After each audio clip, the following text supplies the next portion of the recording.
I'm Kyle Seiler, and I'm officially 6 months on low-dose testosterone. It's been a while since I posted any videos on this channel, and I look so much different now than I did last time I posted. I also moved into a new apartment. If you guys want an apartment tour, you can let me know, but in this video, we're going to be focusing on all the changes that I've had 6 months since starting low-dose testosterone injections. I'll attach my previous updates so that you can find those if you want to see what changes I was having at 1 month and 2 months on low-dose testosterone. Not any major changes have happened since my last update. It's mainly just been a continuation of changes that I was already seeing before. My voice has continued to drop. I've continued to get more body hair. I have more facial hair coming in. I actually have a decent amount in my sideburns and under my chin, which I'm really excited about. My face has continued to get a little bit more masculine, especially around my jawline, to be honest. In some of my previous videos, I mentioned that I was dealing with male pattern baldness, and I have been dealing with male pattern baldness since before I even started taking testosterone, because I had naturally high testosterone, and since my teens, I dealt with like a receding hairline and really thin hair on the top of my head. I've started using minoxidil around the same time that I started taking testosterone, and I feel like that has actually prevented me from having more male pattern baldness. So my hair is about the same as it was when I started testosterone, which is great in my opinion. I can live with that. For a while I was seeing more hair loss, and I talked to my doctor about starting finasteride, which is a DHT blocker, and that's something that I will likely do in the future. But finasteride, because it's a DHT blocker, it can prevent certain other effects from testosterone besides male pattern baldness, including things like facial hair growth and bottom growth, which are changes that I still wanted to see more of. My facial hair has come in quite a lot more since I did I think it was my 2-month update. I shaved just a couple days ago, so you can't really see a whole lot, but I will put some pictures or videos up here to show you what my hair was looking like before I shaved. I was trying to hold off till I recorded this video, but it was getting bad. I do have enough stubble now that my face feels scratchy. If I'm like kissing someone or someone touches my face, they can feel my facial hair. I've also had a lot more hair growth on my stomach. I found a single chest hair, and I have a lot more hair on my thighs still. Let me show you my happy trail, because this is one of the changes that I was actually most excited for. I had a lot of dysphoria surrounding my stomach, and like especially like my hips and my midline, because I had a very strong hourglass figure. And my happy trail is coming in really nice, and I love it so much. My voice has gotten deeper since the last time that I recorded a YouTube video. I don't know that it sounds much different to other people, but I can speak much more comfortably in a lower voice, and I don't have to force my voice down as much in order for it to sound like this. Along with my voice change is also something that's really exciting for me, is that I've started getting an Adam's apple. I don't feel like you can really see it, but I can absolutely feel it if I put my hand right here. This whole column of my throat has actually gotten a lot more defined. Another change that I'm seeing now that I'm further into my transition is that I'm not having as many mood swings as I was when I first started taking testosterone. Because I take testosterone injections, I usually have a peak a day or two after I do my injection, and then I have a low right before I do my injection. So my testosterone levels swing a lot throughout the week. Because of that, a lot of people experience pretty significant mood swings and emotional up and downs, as well as like changes in libido and hunger throughout the week that can be difficult to manage. And that's something that I was really struggling with when I first started my transition. But now that I've been on testosterone for a little bit longer, I feel like that's really evened out, and I don't really have the emotional ups and downs. I still definitely experience changes in libido and sometimes hunger throughout the week, but I'm not dealing with the irritability and anger and crying that I was at first. After a few weeks of taking my testosterone injections, I actually developed an allergic reaction to testosterone cypionate, which is the most commonly prescribed form of injectable testosterone. I started getting hives and itchiness around my injection site. There's a simple fix for it. You just get prescribed testosterone and anthate, which is a different form of injectable testosterone. When people have an allergic reaction to testosterone, they're not actually reacting to the hormone itself, but the carrier oil that the testosterone is placed in. And most people that react to testosterone cypionate don't react to testosterone enanthate. And I feel like since switching to testosterone enanthate, I've also had less mood swings than I was having on testosterone cypionate. But that is just like my personal experience. I've also not had a period since I started testosterone. I mentioned in my earlier updates that I had a little bit of spotting once when I would have had my first period after starting testosterone, but since then I have had no periods. I do randomly get cramps. They don't really align with when I should have my period. They're just random, and oftentimes it's just like one day out of a week or a couple days every couple weeks.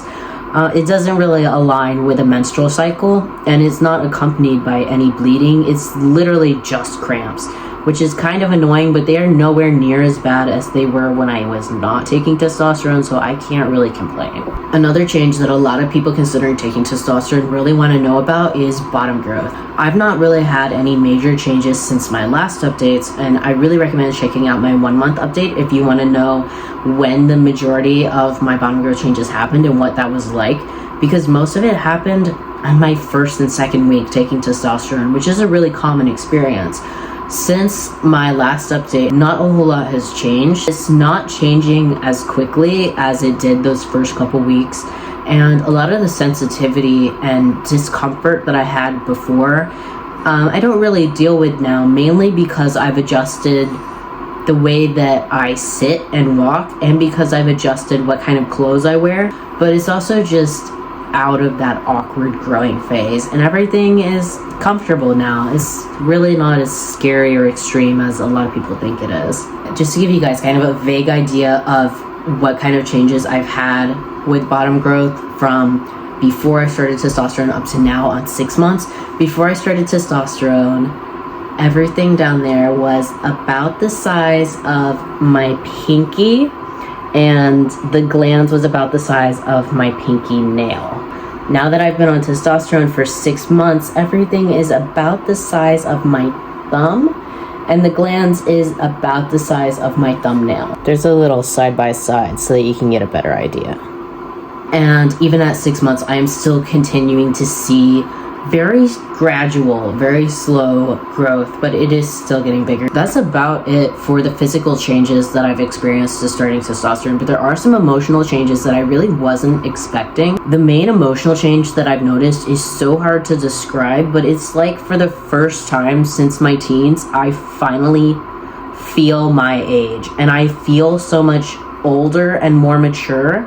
It's like I finally feel like an adult because I look and sound like an adult man. Looking back, I can recognize that I felt like a child because I didn't have a deep voice and I didn't have stronger facial features and stuff like that. But I was also being outwardly treated like a child by other people because I had a high voice and everything. And this is something that we talk a lot about within the trans masculine community, is like infantilization and being treated like children. I finally feel like a 22-year-old guy, and it's changed the way that I act. I'm more confident now. It's been so freeing to finally feel like an adult and feel like I have autonomy over myself. Another mental change is that while I still do experience dysphoria sometimes, it's almost entirely gone. There is a near complete absence of like the depersonalization and the like passiveness and listlessness that I felt before. I'm still sad and I'm still stressed over other things, but having the dysphoria taken out of the picture has made everything else so much easier to deal with. I didn't realize how much of the negative feelings that I was constantly feeling before was caused by dysphoria. And starting testosterone didn't like make everything happy, sunshines and rainbows, but having that baseline negativity taken out of the equation made everything else so much easier to deal with. And it's like I was so used to experiencing the dysphoria that I couldn't even recognize that I was feeling it to that extent. All in all, I am so happy with my transition. I am so sure that I made the right choice, and that this decision was the best thing that I could do for myself.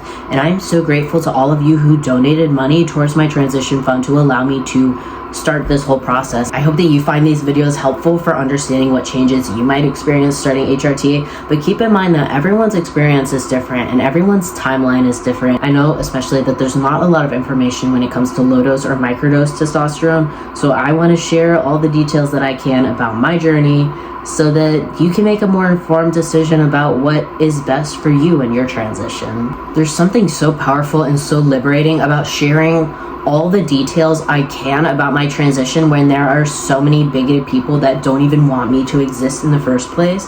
And so I really appreciate everyone who has taken the time to listen to this video. Love you guys so much. Bye.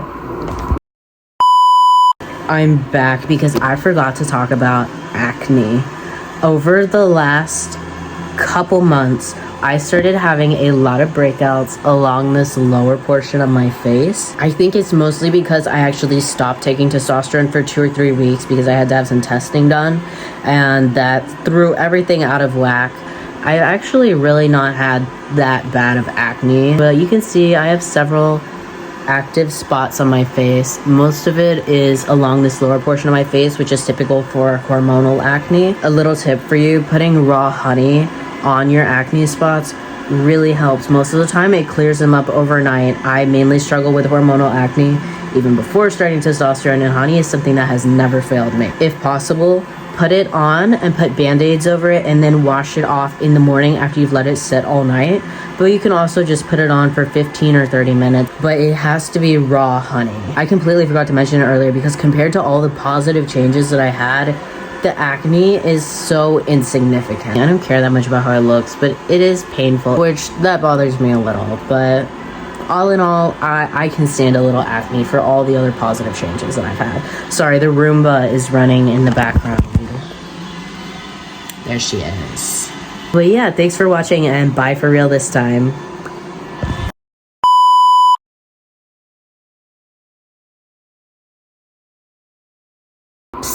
If there's anything you want to see me talk about in future videos, let me know in the comments. I want to know what you guys want to see.